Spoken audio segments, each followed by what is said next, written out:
Hello guys and gals, and welcome, welcome. So I've been meaning to do this video for a little while, and I kind of haven't because I've been sick. If you guys have been unaware, I've just been deathly sick. I don't know what the hell happened. I was lately dying. I'm pretty sure I actually was on death's door at one point. But that's okay. I'm better now, mostly. My nose is still clogged up a little bit. Give it a little snort. And I'm doing better. So what do I want to talk about today? Well, it's kind of a little bit of an older topic now because, unfortunately, during the entire time I was sick was the time I should have made the video. But this is the Abattoir of Zir. Now, the Abattoir of Zir, I did an initial video just going over the details of how to get into it, and also my first initial impressions, which was I was having fun.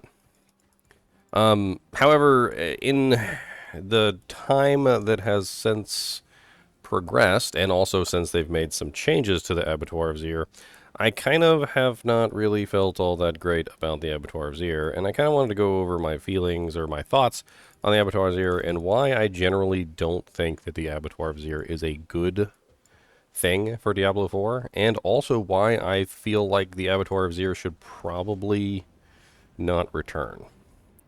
Let's go over those together today, and we'll talk about them piece by piece. Actually, I have a little notepad. So first off, the Tears of Blood glyph should probably either be removed or made only to work within the Abattoir of Zir. The reason why this is because the Abattoir of the Tears of Blood glyph itself represents kind of like an infinite scaling. Now, I do know that it has a maximum level of like 200, but it's going to take a while for anybody to get this thing to 200, and you also have to get it to 200 on every single character, so it's a pain in the butt to level up. However, every single level that you get skyrockets your damage by a huge proportion because, of course, you can always just simply stack as many points as you can within range to get the highest bonus that you can. So even though the bonus is only going up by a tiny percentage per level, you're still getting a huge amount because that tiny percentage is spreading across all of the stat points that you have within that area. Now, the problem with this is that all of the characters in the game, pretty much all of the builds, were capable of doing Tier 100 Nightmare Dungeons prior to the Tears of Blood glyph. And to really kind of accentuate this, like if you think about it, the Tears of Blood glyph essentially makes all other content within the game trivial. Once you have it, once you have that Tears of Blood glyph, the world boss is now inconsequential. The Nightmare Dungeons Tier 100 are now inconsequential. Legion events are now inconsequential. HellTide events are now inconsequential. Blood harvests are now inconsequential. Nothing is really ever going to challenge you again once you get the Tears of Blood glyph, because literally nothing in the game will ever be hard enough to counter the Tears of Blood glyph. The Tears of Blood glyph itself is a problem. Not necessarily the Abattoir of Zir being a problem, but the Tears of Blood glyph is a problem. Also, another issue that I have with the Tears of Blood glyph is that the Abattoir of Zir is all about climbing to the highest, level that you can possibly get your character to. But the Tears of Blood glyph kind of just completely ignores that. You have this whole list of Bloodforged sigils that you can go to, like up to Tier 9. Well, think about it like this. If I'm a character who's capable of getting up to Tier 5 on my own, without the Tears of Blood glyph, and then once I add the Tears of Blood glyph into my character, I can now suddenly get up to Tier 9, I'm not actually getting up to Tier 9. I'm still a Tier 5 character. My character hasn't changed. I'm still a Tier 5 capable character. And the only thing that has changed is they've given me an artificial boost in power through the Tears of Blood glyph. The Tears of Blood glyph is essentially the only thing carrying me into the higher tiers, and I'm not actually becoming more skillful. I'm not changing my build in such a way that I'm capable of a higher tier. I'm not, in general, in control of what's going on. It's really just a matter of how high of a level do I have on my Tears of Blood glyph, because if my Tears of Blood glyph is high enough, then my damage is high enough, and if my damage is high enough, then I can scale up to the next tier of dungeon. And it's not the way that I like to do things. This is basically the representation of infinite scaling, and it's very similar to Diablo 3 in a lot of ways. And in fact, I think it's also more important to talk about the fact that the Abattoir of Zir is nothing more than a greater rift from Diablo 3. It is straight up greater rifts from Diablo 3. And while I had fun initially, I realized very quickly the boredom of it all and why even bother going down this road. None of my characters really have any trouble with tier 100 Nightmare Dungeons in the first place. So adding in this glyph just increases their damage even more past that point of tier 100 Nightmare Dungeons. And with the exception of scaling the Abattoir of Zir, why do I need all that damage? Why do I need my characters to be able to dish out even more damage than what they were already literally trivializing the game with before? Now it's like I'm literally just walking through the game, just like blinking at monsters, and they fall down. Second, the Abattoir of Zir itself is an interesting concept, but they really need to fix all the one-shots. There are tons of cheesy one-shots within Diablo 4, and it wouldn't be a big deal. And I think that most people are fine with the cheesy one-shots because the content doesn't necessarily restrict you. Because, even Nightmare Dungeons 100s allow you to die 4 times. So you can, get by 1 or 2 cheesy one-shots and you can still complete the dungeon. But the Abattoir of Zir at 1 death and having the cheesy one-shots is kind of just a really stupid combination, in my opinion. It basically just means that a lot of the times when you die in an Abattoir of Zir, it's not really because you died because you weren't skillful or your character couldn't do it. Like, half the time you just die because, you walked into a room and there's a bone thrall ballista, like, hiding in a corner somewhere, and he just nukes you from the distance. And, of course, you didn't have any buffs up when you walked into the room, so you're just instantly dead. Or something really stupid like the Bloodseeker spawns with the Shadow Enchanted, which means he gets the 4 Shadow clones, and he's also Fire Enchanted, which means he gets the Fire Enchanted, and all the Shadow clones get Fire Enchanted, which means you end up with like 5 fire explosions in your face going off simultaneously, which just ends in your death. And, of course, also the Abattoir of Zir. All of the death explosions also, dear God, the death explosions. There's so many death explosions still, and they really, they tried to tone them down a little bit, but honestly, whatever they did, they need to multiply that by 100 because the death explosions are still just way too much in this game. Many, many times in the Abattoir of Zir, I've literally successfully completed the entire dungeon, successfully killed all 3 Bloodseekers, only to have the Bloodseekers, triple explode when they die, killing me before the little thing spawns, and then I fail the Abattoir of Zir because of a death explosion that I didn't see. And that brings up another point about the death explosions, which is half the time I can't even see the ground. I get it that you want to have these death explosions going off that we're supposed to dodge, and there's supposed to be a skill element there of oh, look, there's a death explosion. Get out of the way. But a lot of the times, due to the frequency of, effects going on the ground, if I'm playing my rogue, I've got poison effects going off all the time, little poison puddles that come from the aspect. If I'm, a necromancer, I've got my own little shadow puddles. There's tons of things going on the ground on a regular basis, and God forbid you're playing a ball lightning sorceress, because you can't see anything around you on a ball lightning sorceress. The death explosions just fade into the background. Just... Ugh. Third, I'm fine with 1 death, but I'm not fine with a group of 4 losing if 1 person dies. This is another kind of a contradiction. I don't like the fact that literally the entire Abattoir of Zir ends just because 1 person goes down. I would like them to change it. If they're going to keep the Abattoir of Zir, I'd like them to change it so that if 1 person dies, he just stays dead. And then the other 3 can continue on. And if if 2 people die, then the other 2 can continue on, and so forth and so on. And maybe they just abandon it anyway, because maybe they can't do it by themselves. But I don't think punishing the other 3 players in the group for 1 person dying is really necessarily the best way of doing things. Fourth, some of the affixes that they have are just completely ridiculous. I can only assume that somewhere along the line, they never actually played these abattoirs themselves, because if they did, they would know that some of the multipliers or some of the modifiers that the monsters can spawn with, if they spawn in the right combination, can be essentially unkillable. It really kind of depends on what's going on, but things like the Shadow Enchanted and Fire Enchanted occurring at the same time are a big no-no. Things like Suppressor, obviously, with other nasty modifiers.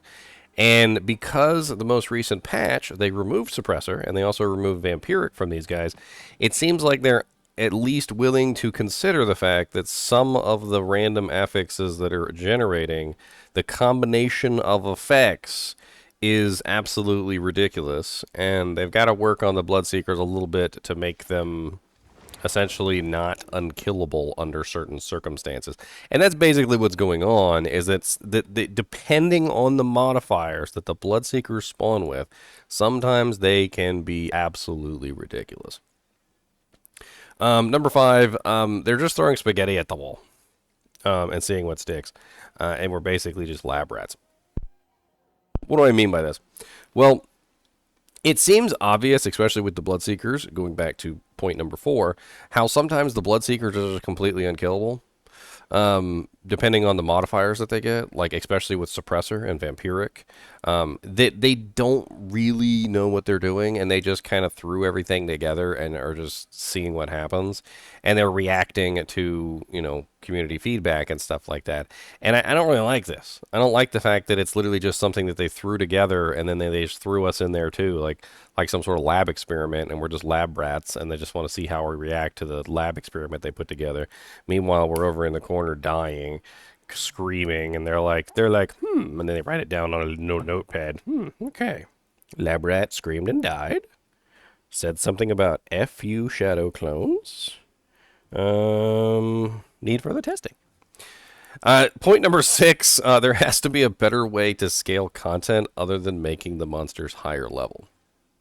This is going to be a point of contention in the future, and it's something that I think all of you need to consider strongly. Raising the level of the monster continuously is going to have negative repercussions eventually, to the point where no one is going to be able to do that content. Because of the way that armor penalty scales with level,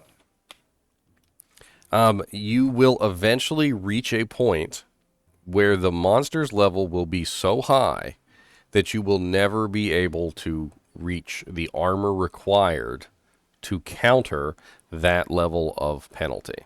As of right now, as far as I'm aware, a level 154 monster negates something like 6k armor from your total. And that's a 154. As the Abattoir of Zir increases and the monster's level goes higher than 154, that amount of negation is increasing very fast. And it won't be too long before it ends up being something like 10k armor reduction or even 15k armor reduction. And it won't matter how much armor you have. It will get to the point where eventually the armor rating that you have is never going to be enough to counter the negative penalty that's being applied from the monsters constantly increasing in level. And what does this mean? Well, it's exactly what I'm saying, is there's got to be a better way to scale the content other than just making the monsters higher level. And this goes back to point number 5, which is they're just throwing spaghetti at the wall to see what sticks. They keep leveling the monsters up and making them higher level, but they don't need to do that. There's other ways that you can make monsters, more difficult. You can give them more damage reduction. You can give them more resistances. You can give them more HP. You can give them, there's tons of different ways you can go about it. You can even give them rotating immunities. All sorts of crazy stuff can be done to make monsters more difficult, besides just simply raising the level of the monster. And the problem with this is that armor penalty is a big issue for certain classes. If you're a barbarian, for instance, Barbarians don't really have much trouble with armor. Barbarians and I would also say druids, but mainly shapeshifters, can generally hit the cap even without disobedience. You don't even need disobedience to hit the cap on barbarians and druids. You can manage it without it. But the thing is that these are like the only two classes that can do this. There are every other class basically, sorceress, necromancer, rogue, etc., have difficulty hitting the armor cap without disobedience. And even then, even with the disobedience, you're still going to have trouble.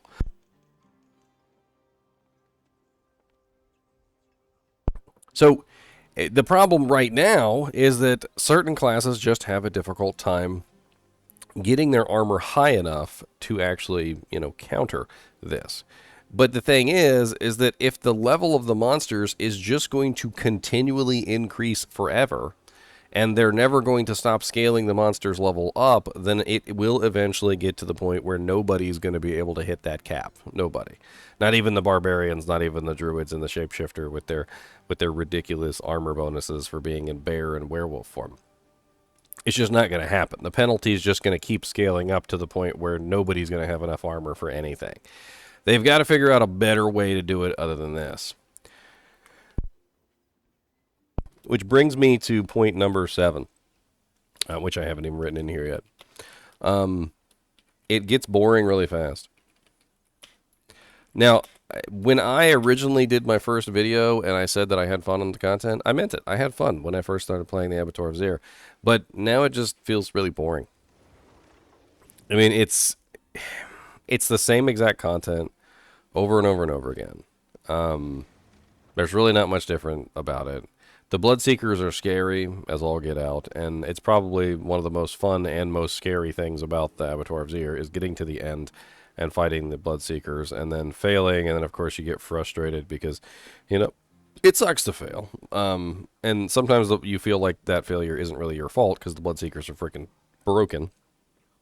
But it's not really all that fun to scale the Abattoir of Zir, and you also don't really feel like you're actually getting better as a player. I don't really know how to put it other than that. Like when you build a character and you go through the process of making your character, you choose your skills, you choose your aspects, you choose your glyphs and all that other stuff, and you get everything set up, right? And then you finally get your character to a point where he's capable of doing like tier 100 nightmare dungeons, and maybe you can do up to level 5 Abattoir of Zir even without the Tears of Blood glyph. There's a certain sense of accomplishment there and a certain sense of, like, I did this, like this is my creative thinking essentially, or maybe you just copied your build off a website. But, there's a creativeness there where you feel like you've accomplished something. The Tears of Blood glyph doesn't feel like I've accomplished anything. As I scale up to Abattoir of Zir, and as I realize that literally my build is not capable of going to the next tier, and I realize that the only way to get to the next tier is literally just to increase the Abattoir of Zir Tears of Blood glyph, it just doesn't really feel the same. It just feels like I don't know, just like paying to win, so to speak. And I know I'm not actually paying money to win, but if I'm putting my time into this Tears of Blood glyph, and the Tears of Blood glyph is the only thing that's making it so that I'm capable of the next tier up, essentially, then I don't really see the point in going all the way up to tier 25 because it's basically just me spending a whole lot of time and effort to scale up the glyph. Because if I don't scale up the glyph, I'm not getting any higher. So I know it's kind of circular logic here, but I just don't really see the point in spending a large amount of time to scale this glyph up only to make it so that I can get into a higher Tears of Blood, like thing. And I think this is important because that's really the only purpose that this glyph has. There's no other purpose that this glyph has. Do I need it to kill Uber Lilith? No. I can already kill Uber Lilith without this glyph. Do I need it to kill world bosses? No. I can already kill world bosses without this glyph. Do I need it to kill HellTides? No. I don't need it to kill HellTides. Do I need it for Blood Harvest? No. I don't need it for Blood Harvest. Do I need it for Duriel? Do I need it for Varshan? Do I need it for a Beast in the Ice? No, I don't need it for any of them. So there's no actual purpose in the game for this glyph. There's no content that this glyph would help me, like surmount other than the Abattoir of Zir. So it feels really pointless to level this thing up because I don't need it in any other part of the game. I mean, yeah, it's nice hitting for like massive numbers. I mean, yeah, okay, so I can go to my training dummy and get a rock hard E-peen for hitting for like 1 billion damage or something. But other than that, there's really not a lot of purpose to this glyph at all. Overall, and I don't want to make this video go any longer. I just don't think the Abattoir of Zir is a good fit for Diablo 4. I don't think it should come back. At the very bare minimum, I think the Tears of Blood glyph should be made so that it does not work outside the Abattoir of Zir, because it's a bad idea to have infinite scaling within the game. You do not want characters to just simply infinitely scale their damage to ridiculous numbers. On top of this, I just think that the Abattoir of Zir itself is bad content. It's just bad content. It was bad content in Diablo 3 with Greater Rifts, and it's bad content in Diablo 4 with the Abattoir of Zir. It's fun as a little event. Maybe they could keep it in as something without the glyph, just take the glyph out and just make it something that people can do for fun. But I would not keep it in as any kind of serious feature. In my opinion, I would take the Tears of Blood glyph out entirely and never return the thing, because I feel like it's just broken. And for no good reason. Like, no, there's no dragon to conquer. There's no world to to beat. There doesn't seem to be any good reason for the Tears of Blood glyph to exist, other than to like fulfill a self-fulfilling prophecy of use that Tears of Blood glyph to scale the exact same content that you got it from. The only good thing, and this is the only good thing that I can say about the Tears of Blood glyph, is that it does enable lesser builds that are not within the meta to function better than they would otherwise. So those builds that are outside of the meta, things that, that's not a Ball Lightning Sorceress or a Hoda Barbarian, can actually function and do quite well with the Tears of Blood glyph, which is kind of nice. But at the same time, it also just does the same exact thing for the Ball Lightning Sorceress and brings them up just as much as it brings up the non-meta builds, and so then the non-meta builds are still, gapped between, the meta anyway. So if the Ball Lightning Sorceress used to be right here, now she's up here. If the crappy little, Frozen Orb Sorceress was down here and now comes up here to the Ball Lightning level, it doesn't matter because the Ball Lightning Sorceress has ascended to all new heights of godhood. I think that's pretty much it. As always, I do appreciate you guys and gals watching my videos, even when I'm just smack talking the Abattoir of Zir. Let me know what you guys think about the Abattoir of Zir down in the comments. I'm interested to hear what you have to say about it. Whether you liked it, whether you hate it, whether you initially liked it like I did, but then slowly fell out of favor with it. It'll be interesting. As always, thanks for watching, and keep watching.